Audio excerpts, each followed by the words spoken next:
Sesudah itu raja menyuruh orang mengumpulkan semua tua-tua Yehuda dan Yerusalem. Kemudian pergilah raja ke rumah Tuhan, dan bersama-sama dia semua orang Yehuda dan semua penduduk Yerusalem, para imam, para nabi, dan seluruh orang awam, dari yang kecil sampai yang besar. Dengan didengar mereka, ia membacakan segala perkataan dari kitab perjanjian yang ditemukan di rumah Tuhan itu.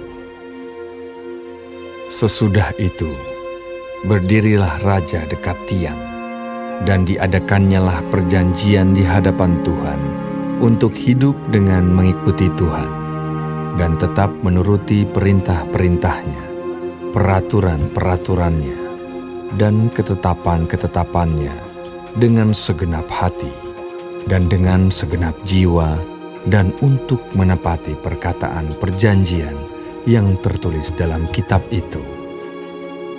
Dan seluruh rakyat turut mendukung perjanjian itu. Raja memberi perintah kepada imam besar Hilkia dan kepada para imam tingkat 2 dan kepada para penjaga pintu untuk mengeluarkan dari bait Tuhan segala perkakas yang telah dibuat untuk Baal dan Asyera dan untuk segala tentara langit. Lalu dibakarnyalah semuanya itu di luar kota Yerusalem, di padang-padang Kidron, dan diangkutnyalah abunya ke Betel.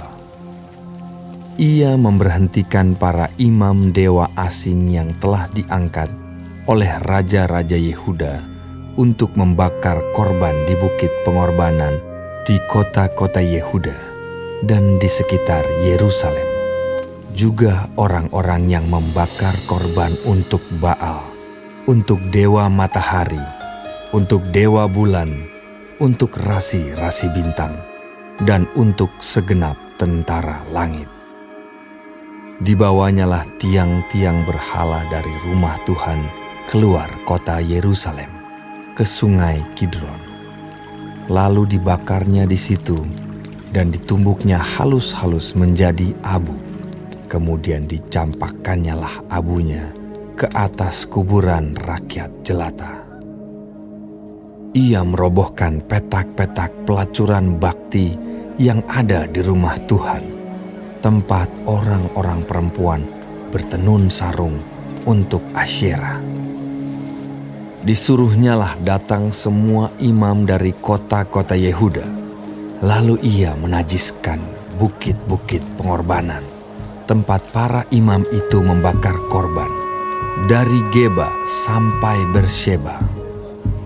Dirobohkannya pula bukit-bukit pengorbanan di pintu-pintu gerbang yang ada dekat lobang pintu gerbang Yosua, penguasa kota itu, yang ada pada sebelah kiri kalau orang memasuki pintu gerbang kota itu. Tetapi para imam bukit-bukit pengorbanan itu tidak boleh naik ke mezbah Tuhan di Yerusalem. Hanya mereka boleh memakan roti yang tidak beragi di tengah-tengah saudara-saudara mereka. Ia menajiskan juga Tofet yang ada di lembah Ben Hinnom, supaya jangan orang mempersembahkan anak-anaknya sebagai korban dalam api untuk dewa Moloch. Dibuangnyalah kuda-kuda yang ditaruh oleh raja-raja Yehuda untuk dewa matahari di pintu masuk ke rumah Tuhan, dekat bilik Natan Melech, pegawai istana yang tinggal di gedung samping. Juga kereta-kereta dewa matahari dibakarnya dengan api. Mezbah-mezbah yang ada di atas Sotoh, tempat peranginan Ahaz, yang dibuat oleh raja-raja Yehuda, dan mezbah-mezbah yang dibuat Manasye di kedua pelataran rumah Tuhan, dirobohkan oleh raja dan diremukkan di sana. Lalu dicampakkannya abunya ke sungai Kidron. Bukit-bukit pengorbanan yang ada di sebelah timur Yerusalem di sebelah selatan Bukit Kebusukan, dan yang didirikan oleh Salomo, Raja Israel, untuk Asitoret, dewa kejijikan sembahan orang Sidon, dan untuk Kamos, dewa kejijikan sembahan Moab, dan untuk Milkom, dewa kekejian sembahan orang Amon, dinajiskan oleh raja. Ia memecahkan tugu-tugu berhala dan menebang tiang-tiang berhala. Lalu ditimbuninya tempat-tempat itu penuh dengan tulang-tulang manusia. Juga mezbah yang ada di Betel, bukit pengorbanan yang dibuat oleh Yerobeam bin Nebat yang mengakibatkan orang Israel berdosa. Mezbah dan bukit pengorbanan itu pun dirobohkannya, dan batu-batunya dipecahkannya. Lalu ditumbuknya halus-halus menjadi abu, dan dibakarnyalah tiang berhala. Dan ketika Yosia berpaling, dilihatnyalah kuburan-kuburan yang ada di gunung di sana. Lalu menyuruh orang mengambil tulang-tulang dari kuburan-kuburan itu, membakarnya di atas mezbah dan menajiskannya, sesuai dengan firman Tuhan yang telah diserukan oleh abdi Allah yang telah menyerukan hal-hal ini. Ia berkata, "Apakah tanda keramat yang kulihat ini?" Lalu orang-orang di kota itu menjawab dia, "Itulah kuburan abdi Allah yang sudah datang dari Yehuda, dan yang telah menyerukan segala hal yang telah kau lakukan terhadap mezbah Betel ini."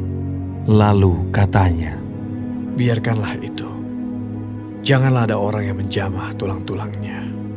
jadi mereka tidak mengganggu tulang-tulangnya dan tulang-tulang nabi yang telah datang dari Samaria itu. Juga segala kuil di bukit-bukit pengorbanan yang di kota-kota Samaria, yang dibuat oleh raja-raja Israel untuk menimbulkan sakit hati Tuhan, dijauhkan oleh Yosia, dan dalam hal ini ia bertindak tepat seperti tindakannya di Betel. Ia menyembelih di atas mezbah-mezbah itu semua imam bukit-bukit pengorbanan yang ada di sana, dan dibakarnya tulang-tulang manusia di atasnya. Lalu pulanglah ia ke Yerusalem. Kemudian raja memberi perintah kepada seluruh bangsa itu, "Rayakanlah Paskah bagi Tuhan Allahmu, seperti yang tertulis dalam kitab perjanjian ini." sebab tidak pernah lagi dirayakan Paskah seperti itu sejak zaman para hakim yang memerintah atas Israel dan sepanjang zaman raja-raja Israel dan raja-raja Yehuda. Tetapi barulah dalam tahun ke-18 zaman Raja Yosia, Paskah ini dirayakan bagi Tuhan di Yerusalem. Para pemanggil arwah dan para pemanggil roh peramal, juga terafim, berhala-berhala, dan segala dewa kejijikan yang terlihat di tanah Yehuda dan di Yerusalem, dihapuskan oleh Yosia dengan maksud menepati perkataan Taurat yang tertulis dalam kitab yang telah didapati oleh Imam Hilkia di rumah Tuhan. Sebelum dia, tidak ada raja seperti dia yang berbalik kepada Tuhan dengan segenap hatinya, dengan segenap jiwanya, dan dengan segenap kekuatannya, sesuai dengan segala Taurat Musa. Dan sesudah dia, tidak ada bangkit lagi yang seperti dia. Tetapi Tuhan tidak beralih dari murkanya yang sangat bernyala-nyala itu, yang telah bangkit terhadap Yehuda, oleh karena segala sakit hatinya yang ditimbulkan Manasye. Lalu berfirmanlah Tuhan, "Juga orang Yehuda akan kujauhkan dari hadapanku, seperti aku menjauhkan orang Israel. Dan aku akan membuang kota yang kupilih ini, yakni Yerusalem dan rumah ini, walaupun aku telah berfirman tentangnya, namaku akan tinggal di sana." Selebihnya dari riwayat Yosia dan segala yang dilakukannya, bukankah semuanya itu tertulis dalam kitab sejarah raja-raja Yehuda? Dalam zamannya itu, majulah Firaun Neko, raja Mesir, melawan raja Asyur di tepi sungai Efrat. Raja Yosia pergi menghadapi dia, tetapi Firaun membunuhnya di Megido, segera sesudah ia melihatnya. Pegawai-pegawainya mengangkut mayatnya dengan kereta dari Megido dan membawanya ke Yerusalem. Kemudian mereka menguburkannya dalam kuburnya sendiri.